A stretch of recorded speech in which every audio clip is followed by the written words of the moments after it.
Morning folks, it's Monday once again, and there it is with the framing, and it's actually, that frame has stiffened it up no end. It's much stronger now.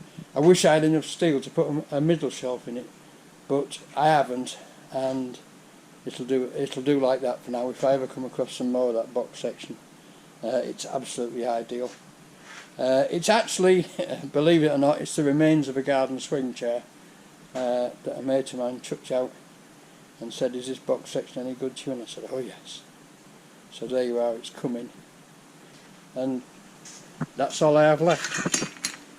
2 bits and 1 plastic bowl.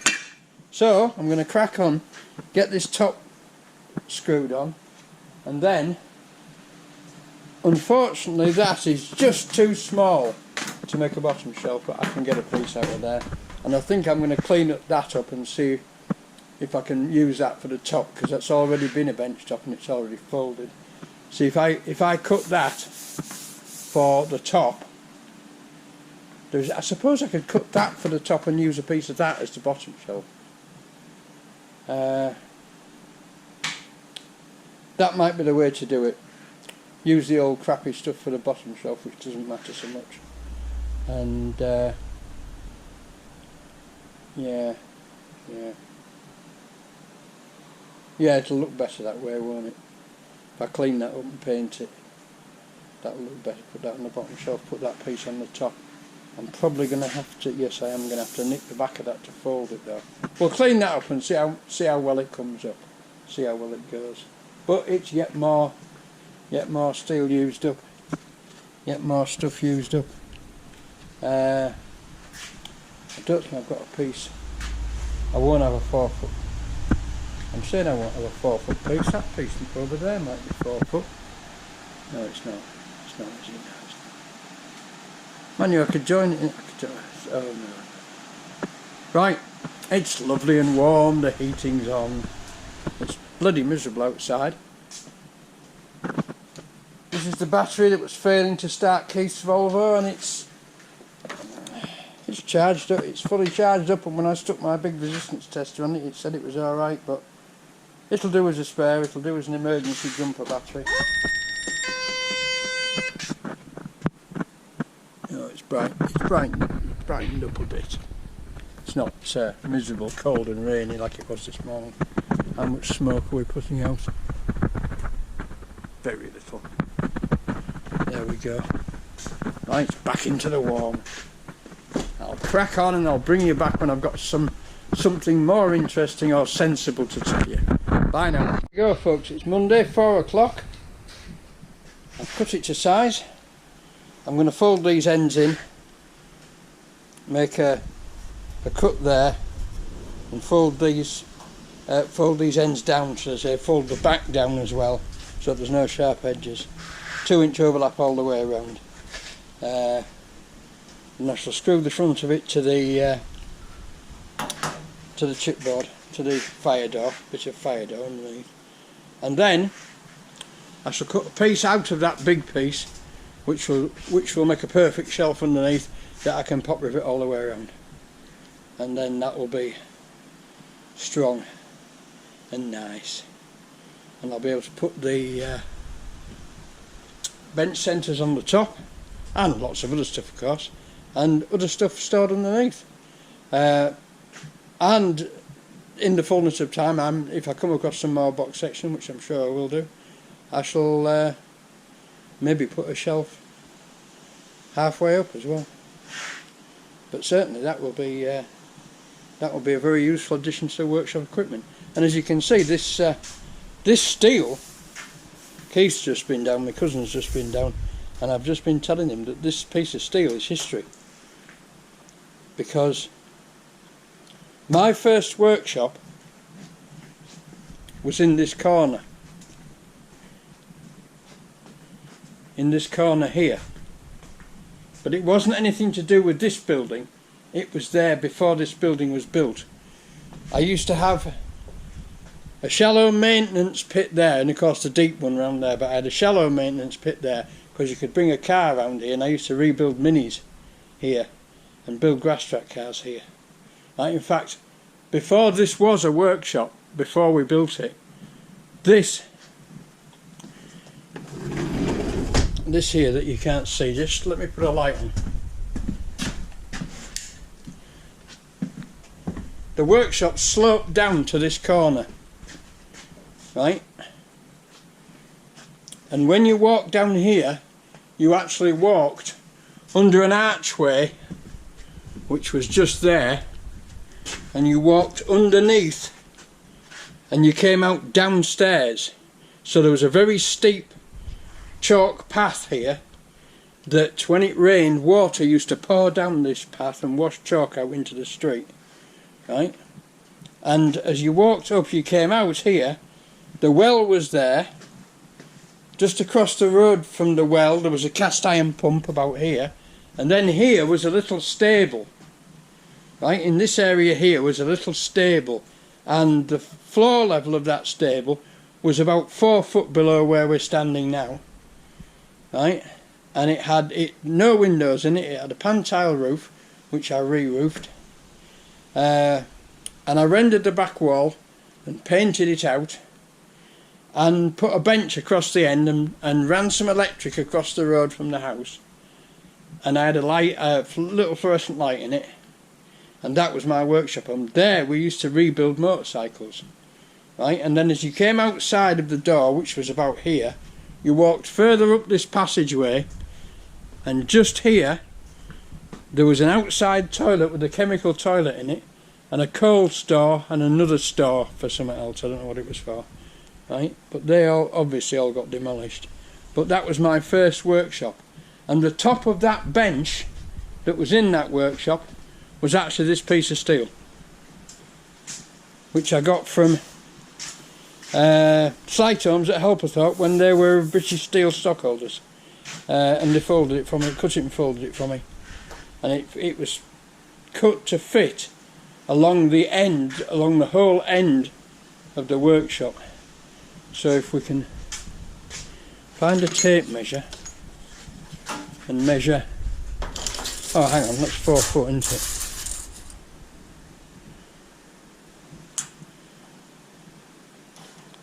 One 1.3 metres plus that piece.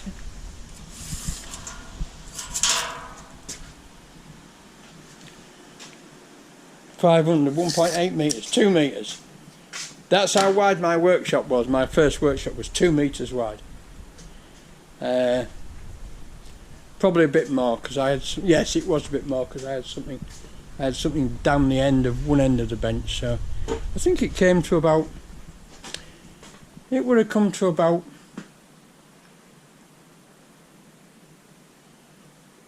Let me think. About there.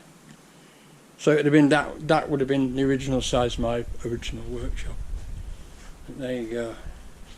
Times have moved on, and I've got equipment. And I've got too much junk. I must give this some junk. Right, there you are. We're cracking on.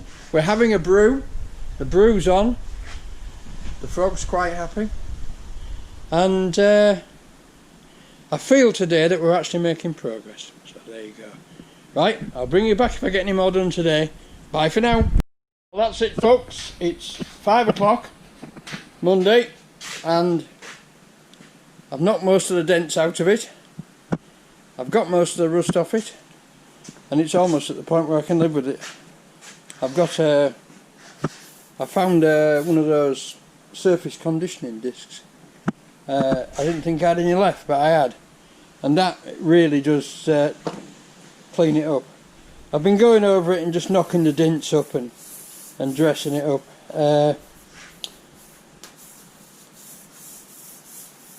It comes to a point, I know I'll tit about with it some more, but it comes to a point where you're not really achieving very much, and of course as soon as you start using it you start putting the dents back in it, so there you go.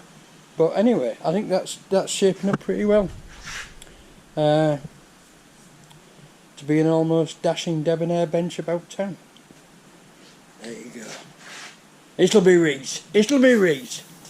Got lots of dents out of it actually. So there's just a little bit of rippling there, but oh, what the hell, you know. What the hell. Right folks, that's it for Monday. I'll see you tomorrow. Bye now. Good morning folks. It's Tuesday. That's where we left it yesterday. The plan today is first job to flip that over and needle gun the underside just to get the scale off it. Bend the ends up and then give it a coat of red lead.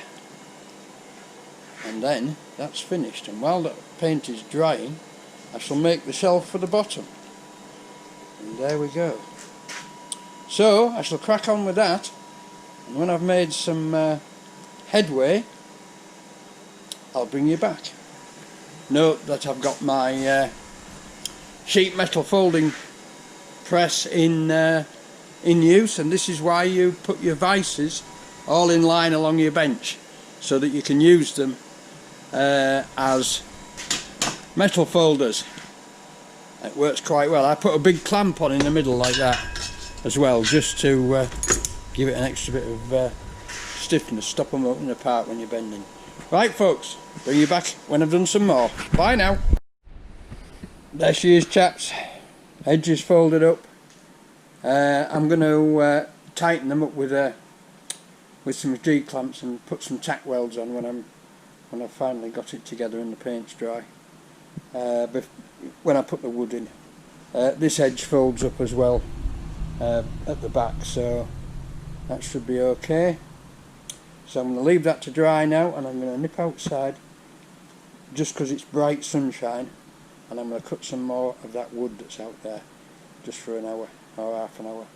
Depends on how cold it is, because it's quite cold up there even though it's very bright. Right, I'm going to go do that and I'll bring you back later.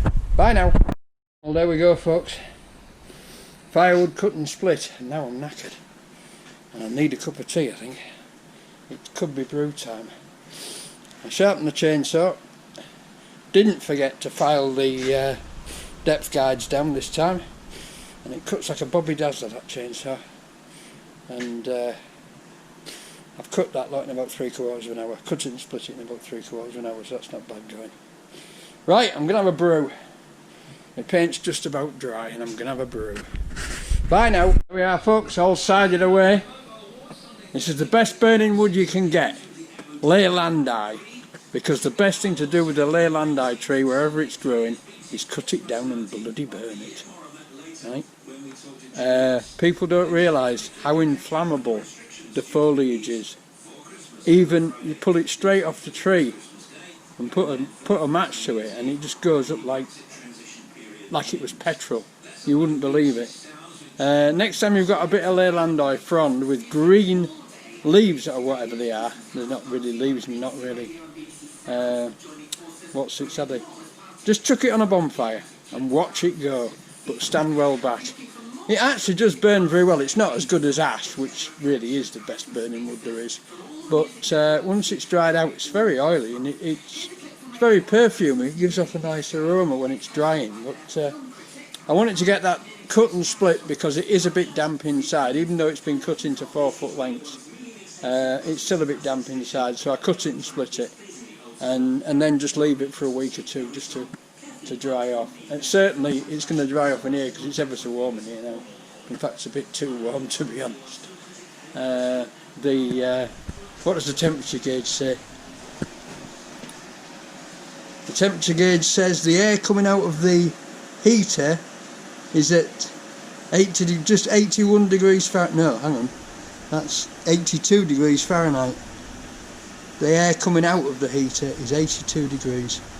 50, 60, 70, yeah, 82. So there you go. So there's no wonder it's lovely and warm in here. And of course it dries the air out. It keeps the air dry.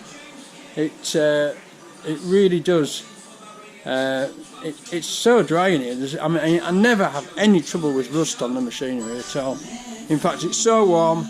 I've opened the door and let some heat go out there, and it does go out there.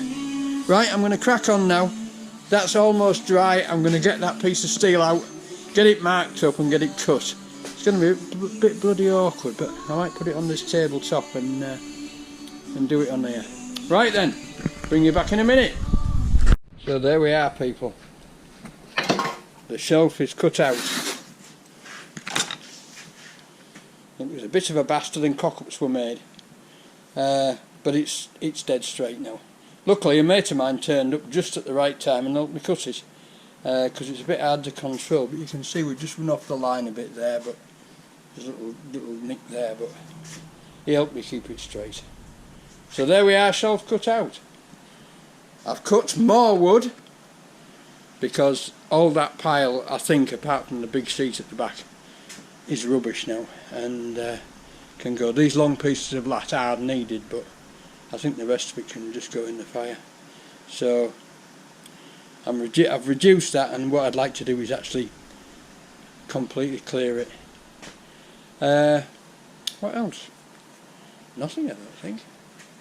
I'm going to get those corners marked on that now and then drop it in. Then we'll have to pencil round it underneath, drill some holes in it and bang some pop rivets in it. And that'll be it. Pop rivets or self tappers? Pop rivets, I think. I'll see if I've got some big pop rivets or some reasonable sized pop rivets to put it on with. But that's about the end of Tuesday. It's been a mixed bag of a day. We've generated some firewood. My God, we've generated some firewood. I've just chucked all the sawdust on here, which is probably a bit daft because it's 4:30 and it's now running at nearly 80 degrees. 50, 60, 72, 76 degrees Fahrenheit, that is. Right, there you go. There you go. So many jobs, so little time. But I'm getting through them. And I'm still only halfway down my brew, look. Right, peeps. Bring you back later if I get these corners cut out before home time. Bye now. And she's fitted. So that one's pop riveting on tomorrow. And tomorrow it's the final assembly. Make the top up. Get it all put together. And it'll just fit there. Which is where it could go for now if I clear all that crap up and get it burnt. But I think that's the thing to do, isn't it?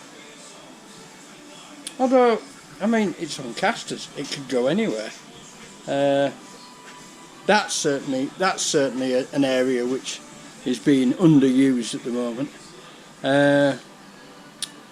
Metal store is something that I need. Metal store is usually wall racks, and because some idiots put all these conduits on the walls, haven't you, and all these steel wire armoured cables, but I'm going to have to do something about storing metal. It's quite convenient there, it works, it's alright for now. We've got lots more important things to do before I do that. But I was thinking if I move the pressure wash out of here, I could swing those welders round, put them up against that wall, and I could put a welding table under there, which would probably be a good idea. But all these things... Oh look, it's an old drill press. There you are. It's a... Is it a Grayson? Yes, it's a Grayson. It's an old Grayson 2-speed drill press. What a wonderful thing. I was given it. It was a gizzit. I didn't even ask for it.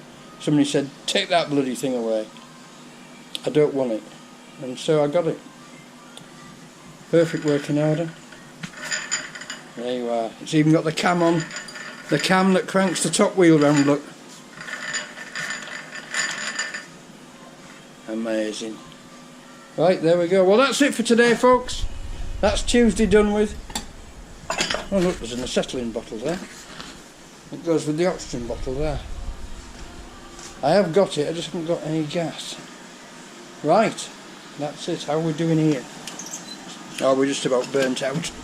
That's alright, I can leave that without frightening myself to death. Nice and clean in here, nice and tidy. I've swept up. Right, that's it, folks. See you tomorrow for the final assembly of the table, which was supposed to take a few hours and has actually taken about 4 days. Never mind. Bye now. Morning, people. Wednesday, and we're just on with fitting the top. Just after 12 o'clock. I got here a bit late today, 11:15. Fires are light, workshop's warming up, and I'm just doing a bit of clamping and beating to get this piece of metal wrap around this rather dodgy piece of chipboard, but it'll be rigged. There we go. So she's all clamped up at this end. And the first thing I'm going to do is put some screws through the ends. Say maybe put 4 in there, 4 long screws into the chipboard, and then screw the front down. I'll panel beat that flat, screw the front down, do the same with the other end, and then we're getting something like. But we've got quite a good fit there. And then lastly, I'll bring the back down into position and then put some screws through there, and the job's a good one. So I'll bring you back when I've done it. Bye for now. There we go, folks, we're 3/4 of the way there. It's all going quite well. I've just got the back to close up now. I've got the sides screwed on, the front screwed on, and then we can fit it. Got a little bit less of a lip on that side, but I've got enough, so it doesn't matter. And it's all gone. It's all gone according to plan. So I'm going to get this finished, and I'll bring you back again. Just brought you in to show you a little trick. I'm sure this is not unique to me. I'm sure loads of people use it. But when you've got something long to clamp, 2 sash clamps bolted together. Now some sash clamps have a little lump at the end that stops this piece sliding off. Right, well, I grind that little lump off. Right, whack a bolt through 2 of the holes, and you've got an extra long adjustable sash clamp. And on and on and on it goes. You could join lots together, I suppose. Ultimately, you could even make long pieces of steel with holes in. But I've found that for most my purposes, joining 2 together does the job. So there you go. Right, I'll bring you back when it's finished and on. Bye now. And there she is, folks.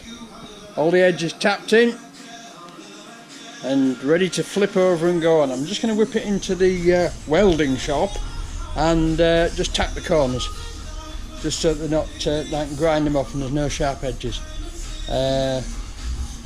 Just a couple of dabs really, but I'm being a perfectionist, but you know what I'm like. Right, bring you back when it's on. Bye now. There we are, folks, that's what I mean. Just some little tacks just to hold all the bits in place. Job done. I'm going to go around and do all 4 now. Bye for now. There we are, folks, the shelf's on. Hot riveted with the aid of the wonderful lazy tongs. And I'm just about to fit the top. So I've had a sweep up. I'm going to put the top on the floor, turn the table over on top of it, get it centred up and screw it on. So I'll bring you back when I've done it. Cheers, folks. All finished and about to have the Jones and Shipman plonked on it to clear a bit more bench space. And then I think I might just clear that area and put it there for now and see how I can live with it. Alright then, I'll bring you back in a minute. That looked nice. Now is the time to stop fucking about with things like this and get on with some interesting work, like bending some pipes. So tomorrow, finally, after a tidy up, as you can see, we've got a bit of a mess, right? But tomorrow, finally, after a tidy up, I shall make that adapter for those blue formers, the ones with the smaller hole in, and then we'll bend some bloody pipes. We're only about 3 weeks behind schedule, but never mind. That looks well, doesn't it? That looks well. I really like this. It's something I'll probably never bloody use, but and now I've got that locked up, haven't I? Have I? No, I haven't. No, spring loaded. There you go. Jones and Shipman, Leicester. Big centre of engineering, actually, Leicester. Who was there? Somebody famous was in Leicester, weren't they?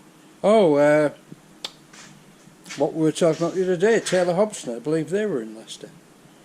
There you go, Taylor Hobson and their wonderful lens grinding machinery and their wonderful lenses and their wonderful scientific instruments.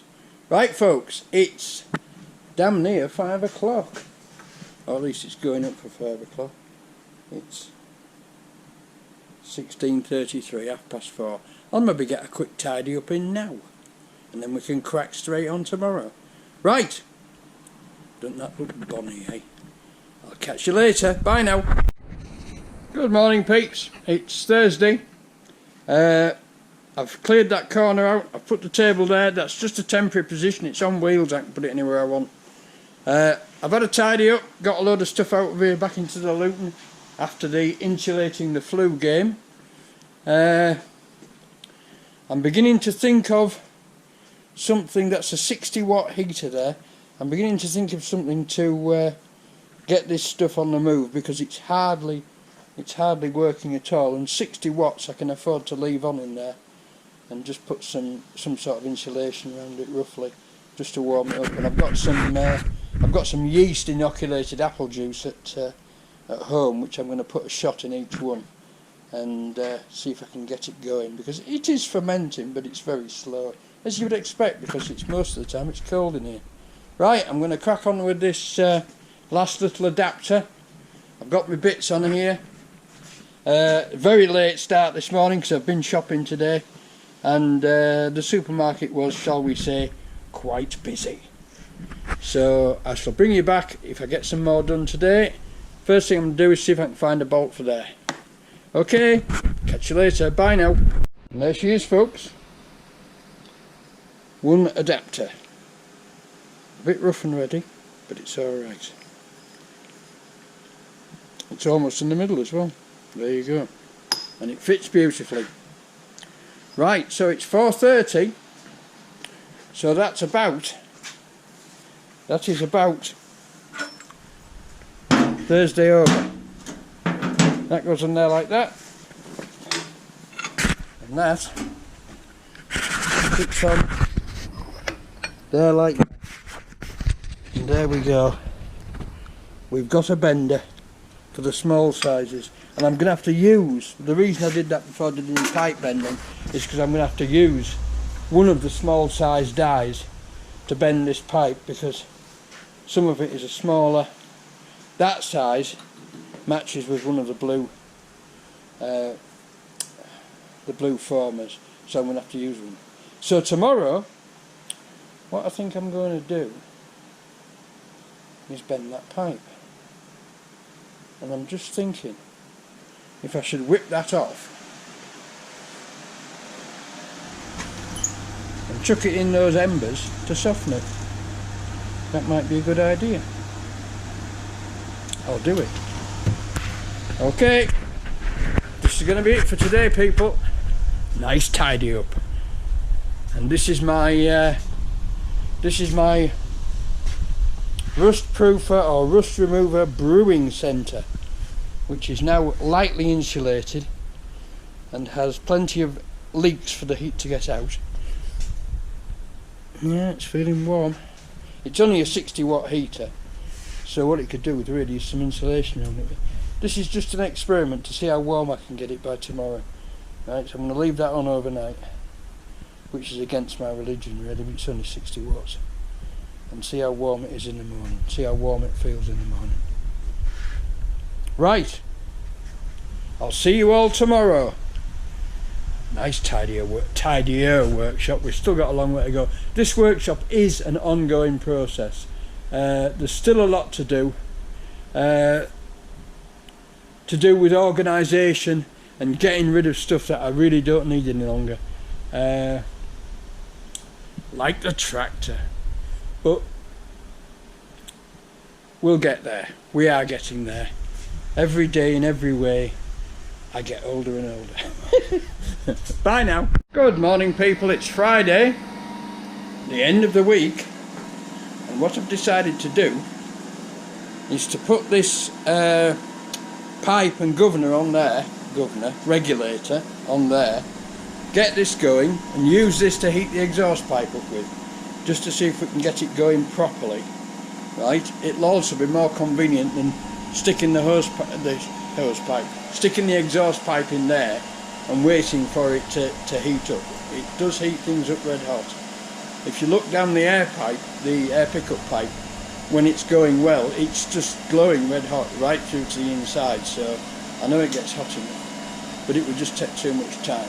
So I'm going to put this regulator and longer pipe on here and then see what it goes like. So I'll get on with that, and when I've done it I'll bring you back for a test.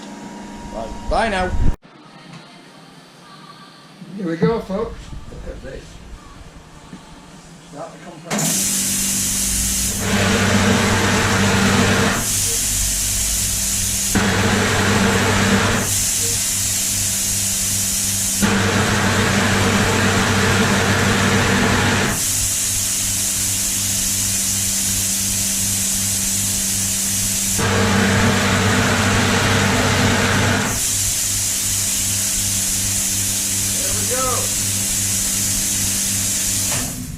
Perfection, running at exactly the right pressure and not pumping out CO anymore. So I think we can call that cured. I'm going to shut it off now. Just a bottle contents gauge, which is useful. I'm going to shut it off now, get the exhaust off, heat it up, and then we'll have a bend. Okay, bye now.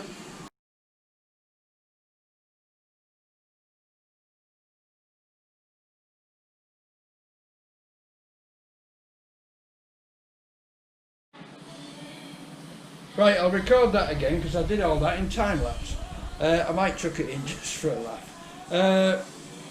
Once again, I've reached for my phone to start the filming, and you can't see me there. Why would you want to see me? That's what I want to ask. I reached for my camera to start filming, press the button, and it says no connection, can't connect to camera. Because the GoPro has decided, in its infinite wisdom, to switch its Wi-Fi off. Now, all sorts of devices do this. You come to the thing, you take it out the case, you switch it on, and it won't work because it's reset itself for some inexplicable reason. Right? I have a feeling I know why it happens. It depends on the state, the exact state of the chip when you shut it down. It's supposed to be preserved by maybe an onboard battery or whatever, maybe a capacitor. It doesn't take much, but obviously what is supposed to preserve it is not preserving it, and it's flicking over from on to off. So you have to take the back off the camera, take the camera partly out of its case, because if you don't take it partly out of its case you can't see enough screen to get it to open the connect menu. So you take it partly out of its case, you open the connect memory, you go to Wi-Fi, you turn the Wi-Fi back on again, and all of a sudden it starts to work again, right? And off you go. And then you go and you find it set itself from video, it's now on time-lapse video. And you think, why have you done that? I haven't touched anything. So you have to set it back to video. This is a constant problem with all sorts of electronic devices. And the only thing to do to be sure is to check all your settings every time you start the video. So there you go. Right, that's my little rant over. I'm now going to go and make a cup of tea while that cools down. That torch is working beautifully. Now, no CO, you notice the CO alarm is not going off. It is sending the gas, although this is only a tiny bottle. I mean, this is me carry out blow lamp bottle really. Which I very rarely use now because I avoid plumbing like the plague. But I mean, I can't remember how many central heating systems I've put in, including the boiler, always oil fired or solid fuel. I think I was on about 30 last time I counted, but I don't do it anymore because it's hateful. It's not hateful, it's just a pain in the ass. And I don't need to do it anymore, so I won't do it. That's it. Right, okay, I'll bring you back later when I've had a brew. Bye now. Well, as my old grandma used to say, the best laid plans of mice and men are apt to gaby glide. There you go. Roller's too big, catching, so I'm going to have to put these in the lathe and turn them down quite considerably. So looks like that's going to be the next job for today. I'll bring you back when I'm on some more. Bye now. There we are, folks, one down, one to go. It's soft enough, it's not hard to turn or anything. It's just a little bit of a sketchy grip in a chuck. It would have been a lot better off on an arbor if I had one. but I haven't got one, so I'm using the truck, and I've done it okay with the TCT braised carbide. Right, I'll crack on with this one. Bye now. We will get to it. I've tried a bend, it's pushed it, it's bent it, and it's soft enough, but I just can't get the distance away from these rollers. Okay, bye now. Well, that's it, folks. It's Friday, the witching hour has arrived, and after a hydraulic top up, we can bend pipe. Isn't that lovely? Now, I've managed also, where have I put it? I've managed also, he was saying, before he lost the bloody pipe. Oh, what the hell have I done with that? I'm a foolish, foolish boy. No, the frog hasn't got it. It was here just a minute ago. This is fantastic rehearsal, isn't it? Look, that's my brew house for the oh, there it is, next to my camera case. That's the brew house for the rust remover. I've got a 60 watt heater in there. I've managed to get a bit more on that, but it's flattened it. It's flattened it. We've not lost any area inside, but it's flattened it out because this is one of those that's a stretch bend wrapped around a former. Now that doesn't exactly fit the formers, however this does, right? And although I don't know if you can see there, it is putting a series of little flats on it. There is a learning curve here. This isn't a straightforward stick it in, pump it and it does it. You have to pump it and move it. Give it, say, a couple of pumps and move it, a couple of pumps and move it, and then go back and just ease it round. But as you can see, that is bending really nicely. I'm really quite pleased with that. And what we can do there is, because we can't get that, I can use that piece to slope over towards the manifold and then cut that piece shorter and get a fit. But as I say, I might end up, you know, I'm going to, obviously I've got this pipe, I'm going to try and make it work. But it's not mild steel pipe, well, it will be mild steel pipe, it's got some sort of plating on it. Whether it's galvanised or not, I don't know, and whether it's, you know, whether it's the best pipe you can get for bending, I've no idea. It's just two pieces that I had, which I couldn't believe, but there you go. Anyway, folks, that's it for the week. Tomorrow I go pick my daughter up from university and she comes home for Christmas, which is great stuff. I've just, yes, oil. I've just topped this up. It became obvious very quickly that there was very little oil in it, and I ran out of movement on it. So I've just topped it up with some straight 30 hydraulic oil and set it. There's a little note on here that says you have to open that when you're using it. So you need it. It needs to be bled. This is the air. That's for letting the air out when you're filling it up. It works beautifully. Right. So that's it. So this is now working very well indeed. So I'm very pleased with that. That's going great.